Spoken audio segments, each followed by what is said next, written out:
from Colorado reserves. The gentleman from Arkansas is recognized. Madam Chair, I yield 2 minutes from the gentlelady from New Mexico, Ms. Herrell.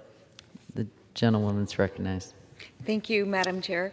I rise in support of the motion to recommit and in opposition of the underlying bill. The legislation before us today is rightly labeled a wildfire response bill, but Madam Speaker, I believe that instead of just focusing on wildfire response, we as Congress should be focused on wildfire prevention. The most immediate way to protect Americans who are threatened by potential catastrophic wildfire is to prevent these fires from happening in the first place. And the only way to do this is to actively manage our forests. Therefore, I urge my colleagues to support my bill, the Wildfire Prevention and Drought Mitigation Act, which is a part of this motion to recommit. This legislation would grant categorical exclusion authority for forest management projects whose primary purpose is to protect municipal water resources and to improve watershed health, water yield, and snowpack.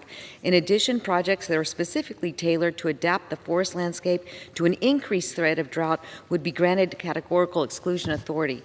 Granting categorical exclusion authority to these projects would streamline the NEPA process and protect communities in my district that are adjacent to fire-prone forests. The underlying bill we are debating here today will make it more difficult to prevent wildfires by adding new red tape and locking up millions of acres in new wilderness. This is the same approach and continues to hurt my constituents. Just a few months ago, the Black Fire burned over 300,000 acres of mostly wilderness area in my district. The northern New Mexico, the devastating Hermit's Peak Calf Canyon fires burned through the unmanaged Pecos wilderness and became the largest fire in our state history. These fires have destroyed hundreds of homes and will cost New Mexicans millions of dollars to clean up the damage and rebuild. All of this was preventable. Instead of making it more difficult to prevent catastrophic wildfires, as the underlying bill would do, I ask my colleagues to support this motion to recommit, and I yield back the balance of my time. Thank you. Gentlewoman.